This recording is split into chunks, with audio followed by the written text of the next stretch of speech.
हट के आम तौर पे ड्रामे, फिल्में और जो ऐसी दूसरी चीजें होती हैं, इसका किस हद तक माशरे पे असर पड़ता है? आम कोई ड्रामा रिलीज होता है या कोई फिल्म रिलीज होती है तो माशरा उसका किस हद तक असर लेता है? यार मेरे ख़्याल में जहाँ तक मेरी सोच है, मेरे ख़्याल में हम लोग जो है हम बड़ी-सग़ीर के लोग हम काफ़ी जज़्बाती होते हैं और हमारे मैं अक्सर ये बात ये लफ़्ज़ इस्तेमाल करता हूँ जज़्बाती। हम किसी से भी किसी की भी अच्छी बातों से या किसी की भी बातों से हम जल्दी इंस्पायर होते हैं और कभी-कभी खुद को उनको आइडियलाइज़ करते हैं। कभी-कभी हम यही कहते हैं कि अच्छा वो फ़िल्म का हीरो सपोज़ करें कि मैं खुद हूँ। कोई भी इस तरह है अभी बहुत सारे इस तरह हमारे अगर मैं बात करूँ बच्चों की तो हमारे बच्चे भी इस तरह सोचते हैं। अगर कोई अर्तुगरुल देखे तो कोई उसके दूसरे कैरेक्टर को ज़्यादा पसंद नहीं करते। हर कोई कहता है कि मैं खुद ही अर्तुगरुल हूँ। तो हम लोग ज़्यादा जज़्बाती और मेरे ख़्याल में हमारे माशरे को ज़्यादा इफ़ेक्ट करता है कोई भी फ़िल्म हो, ड्रामा हो। आपने देखा होगा कि लास्ट टाइम जब मेरे पास तुम हो के दानिश मर गए थे, तो उसपे तक जहाँ तक सोशल मीडिया थी तो सोशल मीडिया पे सारे लोग और हमारी ज़्यादा एजेड जो आंटियाँ हैं, वो सब रो रही थी कि दानिश मर गया। ये चूँकि एक ड्रामा था, लेकिन वो लोगों की फ़ीलिंग इतनी ज़्यादा तेज़ हो गई थी कि वो लग रहा था कि वो सच में मर गया और बस पता नहीं क्या हो गया, जो ड्रामा है। तो मेरे ख़्याल में हम लोग ड्रामे की वजह से हम लोग काफ़ी कुछ सीखते भी हैं हम और जो राइटर हैं हमारे जज़्बात से खेल भी जाते हैं और जिससे हमारी जो सक़ाफ़त है वो भी चेंज होते हैं, ट्रेडिशन और बहुत सारी चीज़ें हैं जो ड्रामा और या फ़िल्म इफ़ेक्ट करते हैं और वो इफ़ेक्ट वाज़िह नज़र नज़र आती है। हुँ। इस पे एक बाकायदा एक किताब लिखी हुई है सॉफ्ट पावर के नाम से। हमने पिछले साल जब आईआर पढ़ा था ना तो उसमें सॉफ्ट पावर और हार्ड पावर और ये सारी चीज़ें पढ़ी थी। लेकिन सॉफ्ट पावर की अहमियत इतनी ज़्यादा है कि उसपे बाकायदा किताब लिखी हुई है कि इराक में जब अमेरिका ने जंग वगैरह की थी, तो वो शॉर्ट वीडियोज़ और शॉर्ट डॉक्यूमेंट्रीज़, फ़िल्में ऐसी रिलीज़ करते थे कि बाकायदा जो है ना स्टेट डिपार्टमेंट वहाँ का, वो फ़िल्में बनवाता है। हमारे भी देखा होगा कि आईएसपीआर वगैरह वाले जो है, अब आईएसपीआर को क्या ज़रूरत पड़ी है ड्रामा बनाने की? कोई ये नहीं कहेगा कि उसने सिर्फ़ बिज़नेस करने के लिए वो ड्रामा बनाता है। तो उसके ब्लैक पीछे वीगो एक के लिए मकसद होता है, लोगों की ब्लैक ज़हनसाज़ी वीगो करना मकसद होता है।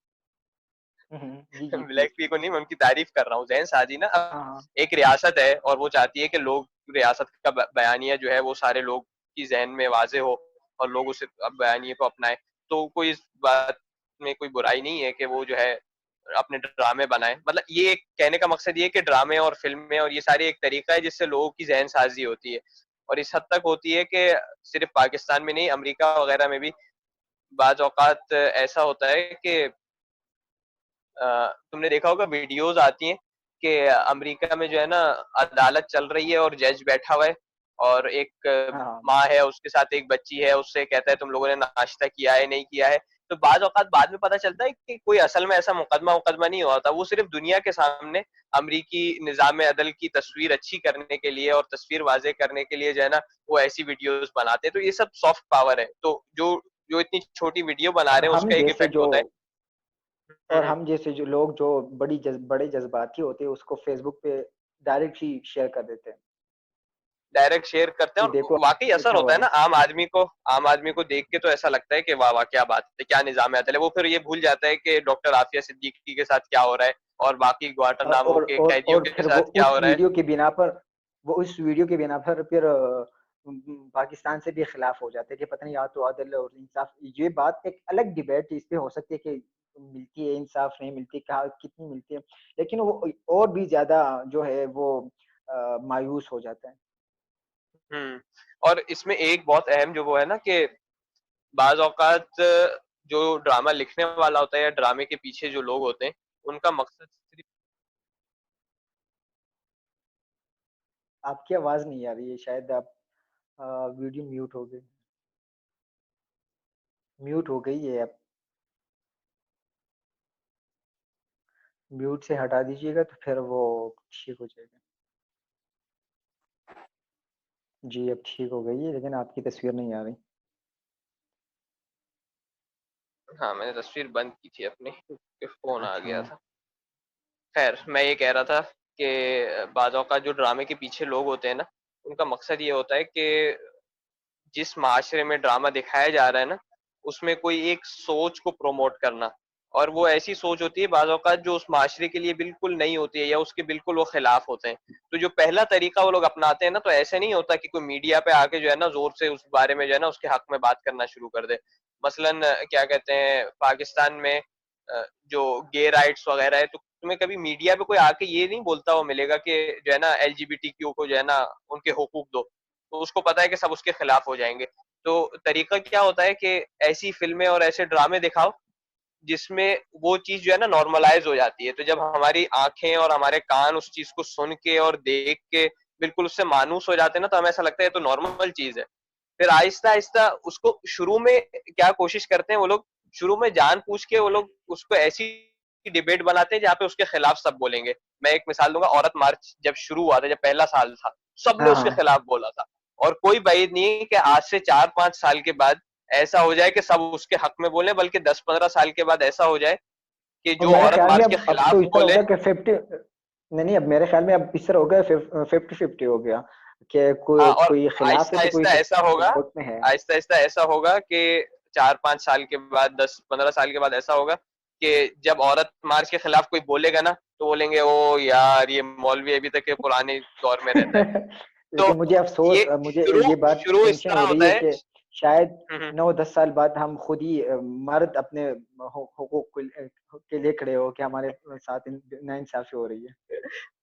नहीं, नहीं, पाकिस्तान में तो ख़ैर औरतों के हुकूक के एक वो है, लेकिन मैं सिर्फ़ ये बताना चाह रहा हूँ कि बाज़ चीज़ें शुरू में बिल्कुल नाक़ाबिल कबूल होती हैं। आहिस्ता-आहिस्ता, आहिस्ता-आहिस्ता उसको डिस्कस करते-करते फिर उसको एक ऐसे मरहले पे लाते हैं, जहाँ पे कहते हैं इस पे डिबेट होनी चाहिए, या तो मैं इसके खिलाफ होऊँगा या नहीं होऊँगा।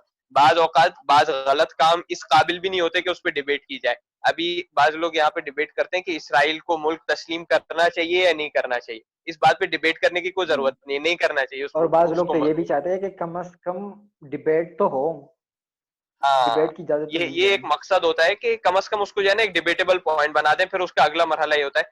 अभी जैसे हम गे राइट्स की यहाँ पे पाकिस्तान में बात करते हैं, कोई भी इस बात को नहीं मानता, कोई मीडिया पे इसकी हिम्मत नहीं करता ये बात बोले, कोई हमारा पार्लियामेंटेरियन नहीं है जो इसके हक में बोले। लेकिन एक अमेरिकी सोसाइटी को देख लें, वहाँ पे भी आज से 25-30 साल पहले शायद ऐसा ही माहौल होगा। लेकिन इसी तरह आज का, क्या वहाँ पे हाँ। माहौल है कि अमेरिकी सदारती उम्मीदवार था डेमोक्रेटिक पार्टी का, वो गे था। तो उसको इस हद तक उसकी इस चॉइस का एहतराम किया जाता था कि उसके सियासी मुखालिफिन भी अगर कोई ऐसी बात कर दे जिससे ये समझा जाए कि वो उसके गे होने पे एतराज है, तो वो उसके मुखालिफिन भड़क उठते थे। वो कहते थे कि ये तो भाई इसकी मर्जी है, इस पे तो कोई बात ही नहीं होगी। तो वहां का माहौल ऐसा बन गया है कि इस बात के खिलाफ जो बोलता है, वो जो है ना, वो उसको बुरा समझा जाता है। तो पाकिस्तान में तुमने तो नहीं देखा मेरे ख्याल से, मनी हाइस्ट जो काफी चला था, उसमें अगर देखो तो बहुत सारी ऐसी चीजें जिसको हमारा माशरा कबूल नहीं करता है, लेकिन वो देखते हाँ, देखते जो है ना, मुझे काफ़ी लोगों ने कहा कि देख लो, लेकिन मैंने नहीं देखी। एज ए स्टोरी बहुत अच्छा है वो, तुम देख लेना अगर तुम्हें देखने का शौक हो तो। लेकिन मैं ये कहना चाह रहा हूँ कि उसमें भी बाज ऐसे सीन है, बाज ऐसी चीजें हैं जिसको हमारा माशरा बिल्कुल भी कबूल नहीं करता, और उन्होंने उसको हद दर्जे जो है ना वो किया हुआ है, नॉर्मलाइज किया हुआ है कि ये तो बिल्कुल एक आम सी बात है। तो ये एक बहुत बारीकी होती है। तो इस बारे में बहस जो लोग कर रहे हैं कि इसका अर्तुगरुल के ड्रामे का कोई असर होगा, तो इस पे बहस करनी चाहिए। वाकयातन इसका ये इतना असर होगा कि तुमने देखा ही होगा, वो बच्चे जो है वो उसकी जो है ना गाजियों जैसे कपड़े पहन के और तलवारें लेके, तो इस हद तक असर होगा कि लोगों के अंदर जिहाद के चोंटियाँ जज्बात पाकिस्तान में आएंगे और ये थोड़े सारी ज़्यादा नहीं है, लेकिन लोगों बच्चे गधों पे बैठ के उसकी तरह अर्तुगल बनते हैं और गधे भगाते हैं। तो मेरे ख्याल में इफ़ेक्ट तो हो रहा है। दूसरी बात